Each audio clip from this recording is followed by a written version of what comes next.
পিরোজপুরের ইন্দুরকান্দি উপজেলার পশ্চিম চর বলেশ্বর গ্রামে শুক্রবার রাত 11:30টার দিকে ঘটে এক মর্মান্তিক ঘটনা।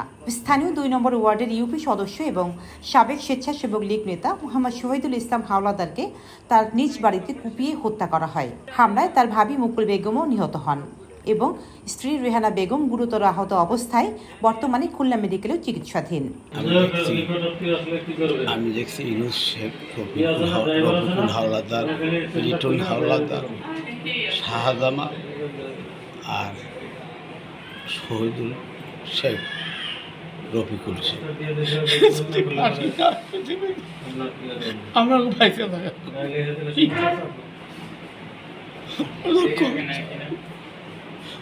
করছে কি মানুষ, তিনটা মানুষ আমরা ঢাকা রাত্রে 12টা বাজে খবর পাইছি যে আমার বোনের দেওরকে জালে রেখো পাইছে। আমরা শুনে আজকে সকালে আসছি ঢাকা, আইসা দেখি আমার বোনের মারা গেছে।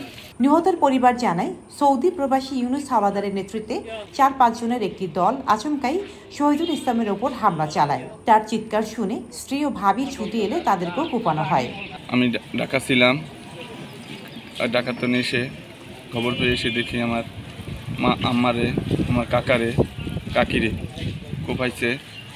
তাই এই আর দ্রুত আইনের সাহায্যে বিচার দাবি করি। এই ঘটনায় রফিকুল ইসলাম নামে একজনকে আটক করেছে পুলিশ।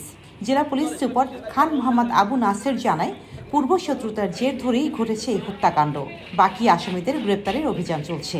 ঘটনাস্থলে আমাদের ঊর্ধ্বতন অফিসাররা গিয়েছে এবং তারা বিভিন্ন লোকজনের সাথে কথা বলেছে। আমরা অলরেডি আইডেন্টিফাই করতে পেরেছি কে এই ঘটনার সাথে জড়িত।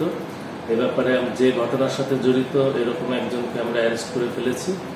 আর এই মামলা অলরেডি আমরা রুজু করে ফেলেছি এবং মূল যে আসামি তাকে আমরা গ্রেপ্তারের জন্য অলরেডি বিভিন্ন জায়গায় আমরা লোক পাঠিয়েছি। আমরা খুব দ্রুতই এই আসামিকে গ্রেপ্তার করতে পারব। কবে থামবে এই ধরনের রাজনৈতিক ও ব্যক্তিগত প্রতিহিংসার রক্তচক্র? প্রশ্ন জনসাধারণের। রোজিনা রোজি, দেশকাল নিউজ।